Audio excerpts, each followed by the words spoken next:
விஜய் அண்ணா, இப்போ ஆவலப்பள்ளி டேமில் ஒசூர் தாலுக்கா ஆவலப்பள்ளி டேமில் வந்து ரொம்ப நுரை வந்து ஸ்மெல் வந்து தண்ணி வந்துட்டுருக்கு இல்லைங்களா? அது வந்து எங்கள் வில்லேஜ் தாண்டி தான் வருது. எனக்கு தெரிஞ்சு எங்கள் வில்லேஜ் முடியும் எங்கள் பஞ்சாயத்து முடியும் எந்த ப்ராப்ளமும் இல்லை. அதுக்கு மேலே வரக்கூடிய தண்ணி தான் அது. அது வந்து கண்டிப்பாக வந்து ஒசூர் ஏரியா சுற்றி தான் இருக்குது. நல்லூர், அக்ராரம் அந்த ஏரியாவில் எந்தெந்த கெமிக்கல் கம்பெனி இருக்குது, சோப்பு கம்பெனி இருக்குது, இதெல்லாம் கொஞ்சம் செக் பண்ணிங்கன்னா நல்லாயிருக்கும். என்னென்ன கெமிக்கல் எல்லாம் மிக்ஸ் பண்ணி விடுறாங்க, இதெல்லாம் எந்த கால்வாய் வழியாக வருது, இதெல்லாம் கொஞ்சம் செக் பண்ணிங்கன்னா அது மொத்தமாக ஸ்டாப் பண்ணலாம். ஏன்னா மொத்தமாக வந்து வர அந்த கால்வாய் வழியாக வர அத்தனை தண்ணியும் மிக்ஸ் ஆகிடுச்சேன்னா, கடலுக்கு மிக்ஸ் ஆச்சுன்னா இப்போ தமிழ்நாட்டுக்கு ஆல்ரெடி தண்ணி பிரச்சனை, அப்புறம் இதுவும் மிக்ஸ் ஆச்சுன்னா யாரும் குடிக்கவே முடியாது. பாருங்கள், எனக்கு தெரிஞ்சு ஒசூர் ஏரியா சைட்லேருந்து வரக்கூடிய தண்ணி தான் அது. கொஞ்சம் சீக்கிரமாக ஆக்ஷன் பண்ணுங்கள். எந்த கம்பெனிலேருந்து வருது அந்த மாதிரி கெமிக்கலு, கண்டிப்பாக அது liquid company, soap liquid company ஆகட்டும், இல்லை ஆசிட் இதெல்லாம் தயாரிக்கிற கம்பெனி ஆகட்டும், அந்த மாதிரி கம்பெனிலேருந்து தான் அதிகமாக அது வெளியே வரும்.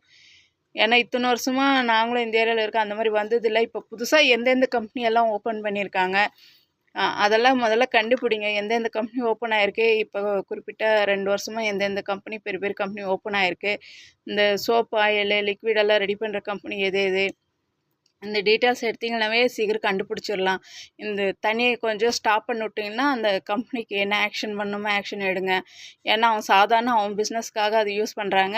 பட்டு பல லட்சம் மக்கள் வந்து அதில் பாதிக்கப்படுறாங்கன்னா அவங்களுக்கு தெரிய மாட்டேங்குது. அது கொஞ்சம் உடனடியாக சீக்கிரமாக ஆக்ஷன் எடுங்கண்ணா. பயமாக இருக்குது. விவசாயினாலும் என்ன ஆகும்?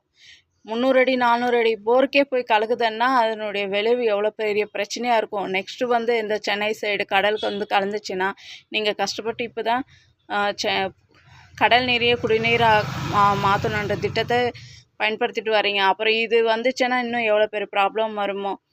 வர்றதுக்கு முன்னாடியே காப்பாற்றுங்க, காத்து விடுங்க.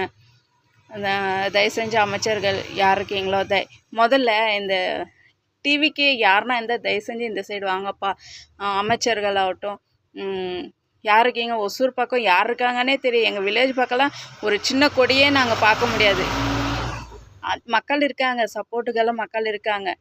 ஆனால் இங்கே ஒரு உதவி கேட்கணுன்னாவோ இல்லை எதான பிரச்சனைனா சொல்லணுன்னாவோ இந்த ஏரியாவில் ஒரு ஆஃபீஸ் இல்லை. டிவிக்குன்ற ஆஃபீஸும் கிடையாது.